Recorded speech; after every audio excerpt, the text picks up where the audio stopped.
ஸ்ரீராமச்சந்திர பரபிரம்மணே நமஹ.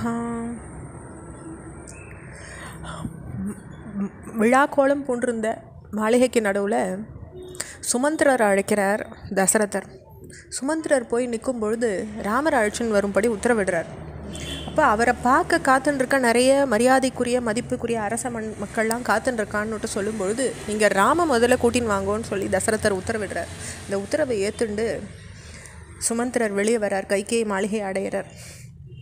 அடைஞ்சிட்டு அங்கேருந்து வெளியில் வந்து இப்படி அழைக்க கூப்பிடும்பொழுது திரைக்கு வெளியே நின்றுண்டு மீண்டும் தசரதரை பொழுது நல்ல வார்த்தையை சொல்லிட்டு, மன்னரே, படைத்தலைவர்களும் நகர்ப்புற மக்களும் கிராமப்புற மக்களும் பிரதேசத்து மன்னர்களும் வந்து சேர்ந்துட்டா, எல்லாரும் உங்களுக்காக காத்துருக்கான்னு பணியோடு கேட்குறாரு. அப்போ தசரதர், நான் உறங்கிண்டு இல்லை, ஏற்கனவே சொன்னபடி ராமனை இந்த இடத்துக்கு முதல்ல அழைச்சிட்டு வரோம்னு சொல்கிறார். அப்போ சுமந்திரர் வாயில் காத்து நிற்கிறான் அப்படின்னு ராமர்கிட்ட அறிவிங்கோன்னு ராமருடைய மாளிகைக்கு போய் சுமந்திரர் சொல்லும் பொழுது உடனே ராமனுடைய தாமதிக்காமல் அங்கே வந்து வரார். சீதையோட உரையாடின்னு இருந்த ராமர் சித்திர நட்சத்திரத்தினுடைய கூட சந்திரனை போல ஒளி வீசிட்டு காட்சி அளிச்சுட்டு இருந்தார். அவருக்கு தன்னுடைய வணக்கத்தை தெரிவித்த சுமந்திரர், கௌசல்யை பெற்ற செல்வ மகனே, கைகேயினுடைய மாளிகையில் இருக்கும் தசரத மன்னர் உடனே உங்களை அழிச்சுன்னு வருமாறு ஆணையிட்டிருக்கார், தாமதிக்காமல் நீங்கள் போகணும்னு கேட்டுக்கிறார்.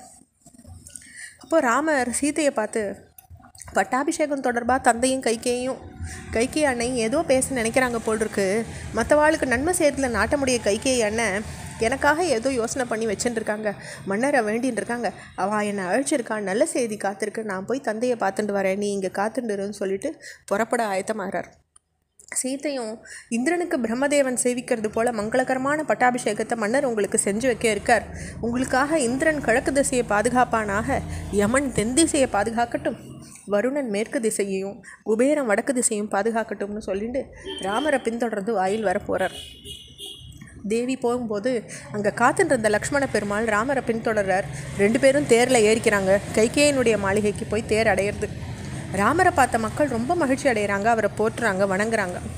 இப்படி நாம் அரசராக போகிறதுனால இனி நமக்கெல்லாம் ஒரு குறையும் இல்லைன்னு பேசிகிட்டு இருந்த அந்த மக்களுக்கு நடுவில் அதெல்லாம் விளக்கிட்டு தேர் கைகேயினுடைய மாளிகையை அடையிறது. மாளிகை உள்ள ராமர் போகும்போது திரும்பி வரும்போதும் மீண்டும் அவரை பார்க்கணும்னு மக்கள் அங்கேயே காத்துட்டுருக்காங்க. மாளிகை உள்ள போகிற ராமர் தசரத மன்னர் கைகேயின் அடிகளில் ஒரு பீடத்தில் அமர்ந்திருக்கிறத பார்க்குறார். மன்னரனுடைய முகம் ரொம்ப வாட்டமாக இருக்கிறத கவனிக்கிறார் ராமர். முதல்ல அவரை வணங்கிட்டு பின்னர் கைகேயும் வணங்கி நின்ன போது தசரத மன்னர் சொல்கிறார், ராமான்னு ஒரே வார்த்தையை மட்டும் சொல்லிவிட்டு வேறு எதுவுமே பேசாமல் அதுக்கு திறன் இல்லாமல் நின்றுடுறார் தசரதர். இப்போ தவிக்கிறார். அவரால் ராமரை ஏறிட்டு கூட பார்க்க முடியல. கொந்தளிக்கிற அலைகளில் கலக்கப்பட்ட சமுத்திரத்தை போல, கிரகணத்தால் பீடிக்கப்பட்ட சூரியன் போல, போய் ஒன்றை பேசிட்டு துடிக்கிற முனிவரை போல தோற்றம் அளித்த தசரதர் தாங்க முடியாத துக்கத்தில் துவண்டு கிடக்கிறத ராமர் பார்க்குறார்.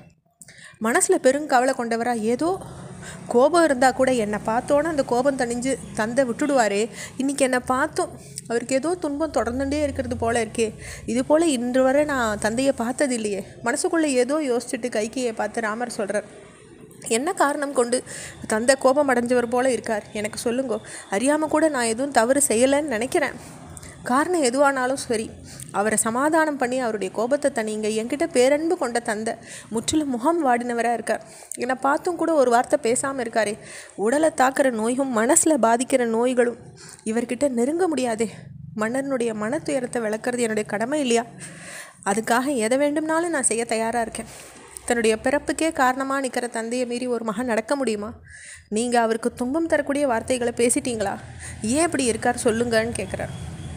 அப்போ கைகேயை வெக்கத்தை விட்டவங்களா ராமனுடைய பேச்சை கேட்டுட்டு தன்னுடைய விருப்பத்துக்கான கொடிய மொழிகளை பேச உரைக்கிறாங்க.